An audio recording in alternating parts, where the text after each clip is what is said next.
The Nike Vomero 17 was my shoe of the year in 2024. Can the Vomero 18 live up to the hype? Let's find out.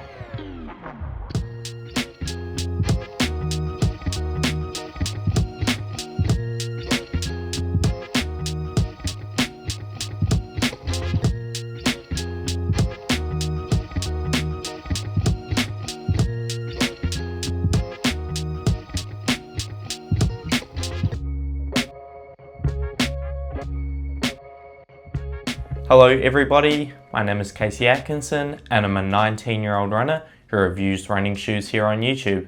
And today in this video, we're going to be talking all about my first impressions of the Nike Vomero 18. So as I said in the start of the video, the Nike Vomero 17 was my shoe of the year last year. I actually have it right here. And I picked up the Vomero 18 because I love the 17, so I wanted to see what it was all about. I won't try and make this into a comparison video, although I do have some comparisons to make between the two. Starting off with the specs from the Nike website, the shoe comes in at a very high stack height of 46mm with a 10mm drop giving us 36 in the forefoot. It also comes in at 325 grams or 11.46 ounces, which is on the heavy side. These are the specs that I've got off the Nike website, although I have seen it reported a little bit differently on other websites. Now for the overview, we have an engineered mesh upper up top. On the bottom, we have a version of Nike's trusty waffle outsole, which is made of high abrasion rubber. The main talking point of this shoe is this huge midsole stack here, and it is made out of two midsole foams. If you'll see on the back here, the top layer is ZoomX and the bottom layer is ReactX. So the top layer is a PEBA based foam and the bottom layer is an EVA based foam. Nike says that this is a max cushion shoe and is designed for road running. So now, how was my experience like running in the Nike Vomero 18? Now I had high hopes for this shoe coming off the back of the Nike Vomero 17, which was my shoe of the year last year, but I will delve more into that later on in the video.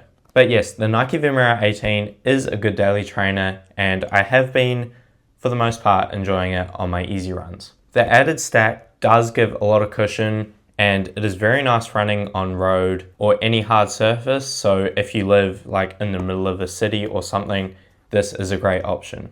This wedge-shaped midsole does give a nice rocker. It is definitely a lot more rockered than last year's model, so it helps you a bit more through your foot strike and rolling off the toes. In terms of the midsole, it does give you a lot of protection. The ReactX does soak up a lot of the impact on your legs, although I would say it's not very responsive. The ReactX is a bit dead, which is why they've put the ZoomX on top just to give the shoe a little bit more life. I would say that the ZoomX doesn't do quite enough to bring the shoe back to life. It doesn't really mask the heavy weight and this big chunk of ReactX here. The shoe does feel still slow and a little bit clunky. The main thing about this huge midsole is that it saves your legs quite a lot, especially on hard surfaces, although it doesn't feel as good on softer surfaces like gravel, dirt, or grass. Moving on up to the upper. The upper, just like last year, is very thick. It does have like that double layer that Nike usually likes to do on their trainers. The heel is very padded, same with the tongue. I've never seen a tongue this padded ever on a shoe, and quite frankly, it is way over the top. And that, along with these useless overlays on the outside of the shoe, is just driving the weight up for no reason. Like the tongue could be half this padded and still serve the same purpose. Like I don't think I'd feel any difference of like lace bite or anything on the top of my foot. And like there's just stupid overlays on the back and on the side here that just really don't add anything to the shoe.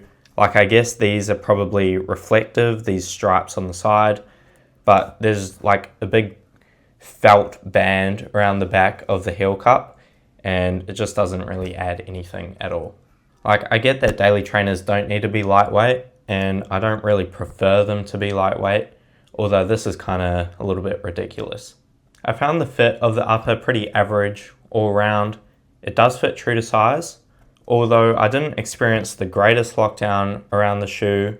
I would say that it's an average width on the toe box, the midfoot, and the heel. I think what Nike is trying to do here is to accommodate to the widest range of runners possible. There's nothing really that jumps out to me about this fit of the upper. It's kind of just a regular fitting upper all round. And I would also say the same for the outsole. There's nothing really jumps out to me about this outsole. Like, it seems pretty durable. I've done about 200k in the shoe so far, and I'm not seeing much wear. I wouldn't say there's bad grip on this outsole, but I wouldn't say that it's that good either. It's kind of just in the middle. What I do like about this midsole is that there is quite a lot of exposed midsole foam here. Even in the midfoot, I like it when companies do this because you don't really need that much outsole to have a durable shoe. And they've done a good job here by keeping the weight down and keeping some exposed midsole foam throughout the shoe. So that would be the main things that I have to say about this shoe. I do like it as a daily trainer. It works well, keeps the legs fresh. Although I do have some more things to say about it when comparing it to the Vomero 17, and it has left me a little bit disappointed. So I'll go ahead and grab the Vomero 17 here. And as I've been saying, this was my favorite shoe of last year. And I just found that everything was perfect about this shoe. The amount of midsole stack, it was about 39 from memory. It had a snug upper fit, not too much padding, although I would have preferred a little bit less. The combination of the ZoomX and SR02 foam was perfect amount of cushioning, although it was also nimble enough. As you can see that the stack height is a fair bit lower. But overall, I just thought that this was the perfect amount of cushion for daily runs. And the main edge that the Vomero 17 has over the 18 is the lighter feel of the midsole.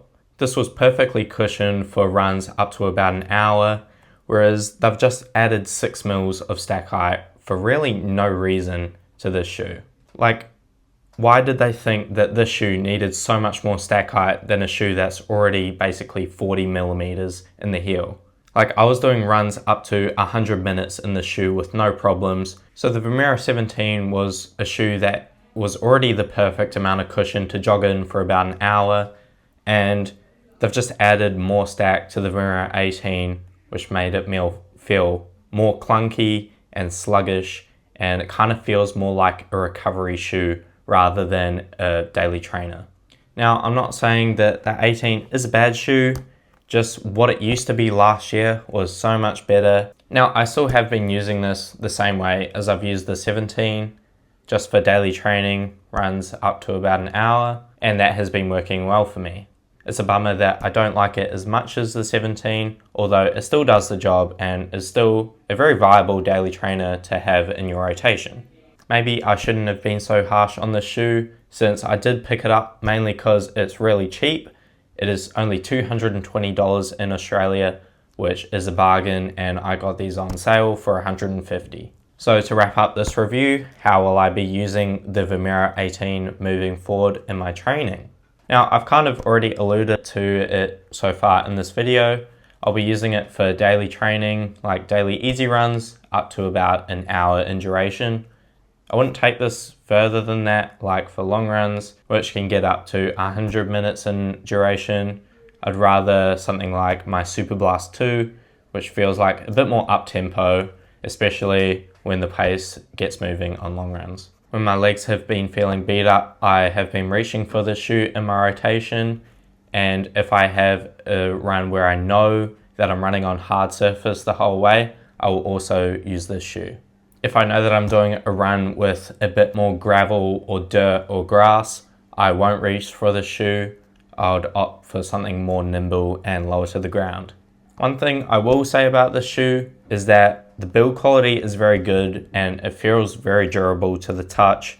I think it'll go further than the Vomero 18. This has done 800k and it is feeling a bit dead now, although I still use it. I think this one may go 900 or 1000. It feels a bit more durable than the 17 just because of that higher stack height. But yeah, that will wrap up my first impressions of the Nike Vomero 18. I may do another video on this when I've done 500 or 800k in this shoe for a full review and kind of a durability review on this shoe. So if you would like to see that, please like the video and comment, and also subscribe, and I will see you all in the next video. See ya.